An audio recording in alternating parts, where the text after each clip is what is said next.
మనతో పాటుగా గద్దరన్నతో 3.5 దశాబ్దాల అనుబంధం కలిగినటువంటి ప్రస్తుత Congress party leader corporation chairman Bellaiah Naik కూడా ఉన్నారు. అన్న, ఎట్లా ఉండేది గద్దరన్నకు సంబంధించినటువంటి విషయంలో చాలా అనుభూతులు కూడా మీకు ఉన్నట్టున్నాయి. గద్దరన్న మరణించినటువంటి రోజు మీరు దగ్గరున్నటువంటి సందర్భాన్ని కూడా మనం చూడడం జరిగింది. అప్పుడే భౌతికంగా దూరపై 1 సంవత్సరం గడుస్తూ ఉన్నటువంటి పరిస్థితి.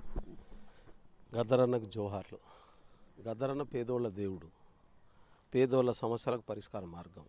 ఆకలితో ఉన్నోళ్ళకు కడుపు నిండా అన్నం దొరకడం ఎట్లా అని చెప్పి, ఆ అన్నం సంపాదించడం కోసం అడుక్కోవద్దు, పోరాటం చేయాలని చెప్పి నేర్పించినటువంటి మార్గం. ఆధిపత్యానికి వ్యతిరేకంగా సమానత్వం కోసం పోరాటం చేసినటువంటి వ్యక్తి. రాజ్యాంగం అమలైతే ఈ దేశంలో 25% అమలైన ఈ దేశంలో ఈ స్థితి ఉండకపోయేదని చెప్పేటటువంటి మహనీయుడు. తెలంగాణ రాష్ట్ర సాధకుడు. తెలంగాణ రాష్ట్రం పోరాటం ద్వారానే వస్తుంది, సీట్ల ద్వారా రాదని చెప్పి ఆచరించి నిరూపించి రాష్ట్రం వచ్చేటట్టు చేసినటువంటి వ్యక్తి. గద్దరన్న మార్గంలోనే తెలంగాణ వచ్చిందని చాలాసార్లు చెప్తున్నాను. ఎందుకంటే మిగతా వాళ్ళు చెప్పినట్టు సీట్ల ఓట్లతో రాలేదు. రాజీ లేని ప్రజల పోరాటంతో కేంద్రం కన్విన్స్ అయ్యి బిల్లు పెడితే రాష్ట్రం వచ్చినటువంటి పరిస్థితి ఉంది. అందుకనే పేదల సమస్యలకు పరిష్కార మార్గం ఎట్లా ఉండాలనేటటువంటి మాటను విషయంలో చాలా స్పష్టమైనటువంటి అవగాహన ఉన్నటువంటి వ్యక్తి. అందుకనే పేదోళ్ళ దేవుడు అంటున్నాను. ఆయన పేదోళ్లకు కష్టం వచ్చిందంటే తన కడుపులో అన్నం మెతుకు లేకున్నా ఆ పల్లెంలో ఉన్న అన్నం మెతుకుని పేదోళ్ళ కోసం పంచినటువంటి మహనీయుడు. కాబట్టి ఇప్పటికీ ఆయన మన మధ్యన లేకపోవచ్చు, కానీ ఆయన ఆశయాలు మధ్యన ఉన్నాయి, ఆయన ఆలోచనలు మన మధ్యన ఉన్నాయి, ఆయన పందా మన మధ్య ఉన్నది. ఆ మార్గంలో ఈ సమాజంలో సమానత్వాన్ని, పేదోళ్ళ కష్టాలని తీర్చేటటువంటి పద్ధతుల్లో ముందుకు పోవాల్సినటువంటి అవసరం ఉందని చెప్పి నేను భావిస్తాను. మీరు కలిసినప్పుడు బాగా గుర్తుండిపోయేటువంటి సన్నివేశాలు ఏమైనా మాట్లాడుకోవాలనుకుంటే? చాలా ఉన్నాయి. శాంతియాత్ర, తెలంగాణ రాష్ట్ర సాధన కోసం తను శాంతియాత్ర చేయాలని చెప్పి నిర్ణయం తీసుకున్నాడు. అప్పుడు మొదట పాల్వంచ నుంచి శాంతియాత్రను మొదలు పెడదామని చెప్పి డిస్కస్ చేసినాం. పాల్వంచ వాళ్ళతో మాట్లాడినాం.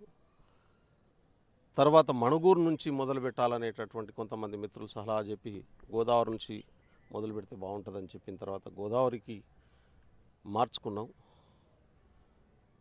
అయితే కొంతమంది సహకరిస్తామన్నటువంటి వాళ్ళు చేతులు ఎత్తేయడంతో ఆయన అసలే ఏందిరా మణుగూరు నుంచి గోదావరి నుంచి ఎట్లా మొదలు పెడతామని మదనం పడుతున్నటువంటి క్రమంలో నాకు ఏమన్నా ఆయనకి ఏమైనా అనిపిస్తే నాకు ఫోన్ చేసేటోడు. నేను సరే వస్తున్నలే అని చెప్పి ఆయన కాడ కూర్చునేది. నేను ఒకటే చెప్పిన, అన్న యాత్ర చేస్తున్నాం, నువ్వు చేస్తావా అంటే నేనైతే నడిచి వెళ్ళిపోతారా ఒక్కొనే అన్నాడు. సరే నువ్వు ఒక్కొని నడవడానికి ప్రిపేర్గా, జనం నీతో నడుస్తారు. ఆయన ప్రిపేర్ అయ్యిండు. డిక్లేర్ చేసుకొని మణుగూరుకు ముందు రోజు వెళ్ళిపోయాను నేను. అయితే ఆడికి చేరుకొని ప్రతి క్షణానికి గంటకోసారి ఫోన్ చేసేటోడు. తిన్నవా, పన్నవా, ఏం జరుగుతుంది, ఎట్లున్నది, టెన్షన్ పడకు, ఏదైతే అది అవుతుంది అంటే అంత కేర్ తీసుకుని ఆయన కేరింగ్ ఏదైతే ఉన్నదో చిన్నపిల్లలకు ఒక తల్లి ఎట్లయితే కేరింగ్ తీసుకుంటుందో అట్లా తీసుకునేటోడు. ఇది ఆ రోజు నడిచి వచ్చినాం.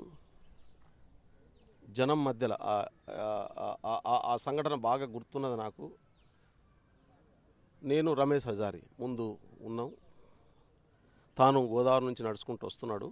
అనుకోకుండా ఒక గుడిసె కాడ ఆయనకు దూపైతాంది, మొసొత్తాంది అర్థమైంది మాకు. ఒక గుడిసె కాడ ఆపినాం. ఆ గుడిసె ఇంట్లోకి పోయిండు. ఆపి ఆడ కూర్చోబెట్టాం అరుగు మీద. ఆ తల్లి ఆయనకి ఇంట్లో పిలిచింది. అయితే మాకు కూడా తెలియదు, ఆ తల్లికి కూడా తెలియదు, అన్నకు కూడా తెలియదు. ఆ గుడిసెలో అంతకుముందే 1 నెల రోజుల క్రితం ఎన్కౌంటర్లో చనిపోయినటువంటి కానిస్టేబుల్ ఇల్లు అది. లోపలికి తీసుకుపోయి తల్లి కూర్చోబెట్టి మజ్జిగ ఇచ్చింది, నీళ్ళు ఇచ్చింది, తర్వాత ఫోటో చూపించింది. నా కొడుకు చచ్చిపోయింది, 4 రోజులైంది. ఇక ఆ దృశ్యం చూసినాక ఈయనకు గేడ పాగలేదు, ఆమెకి గేడ పాగలేదు.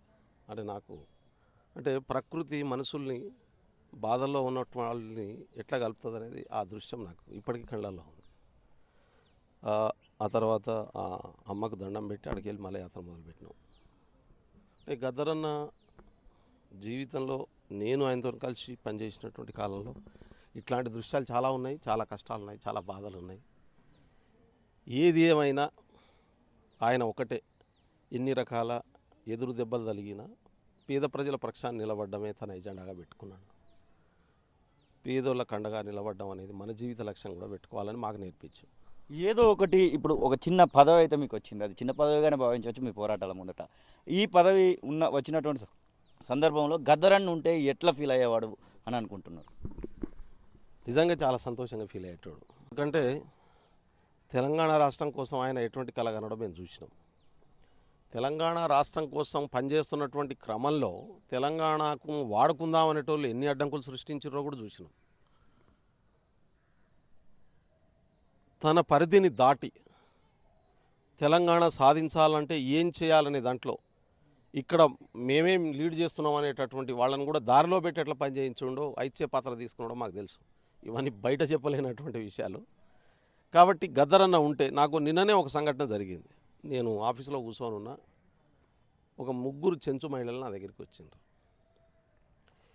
ఒక ఇంటర్మీడియట్ చదువుకున్న అబ్బాయి తీసుకొని వచ్చిండు. వాళ్ళ ముఖాలు చూస్తే అర్థమైంది నాకు అప్పటికే 1-1:30 అవుతుంది, భోజనం చేయలేదనేది.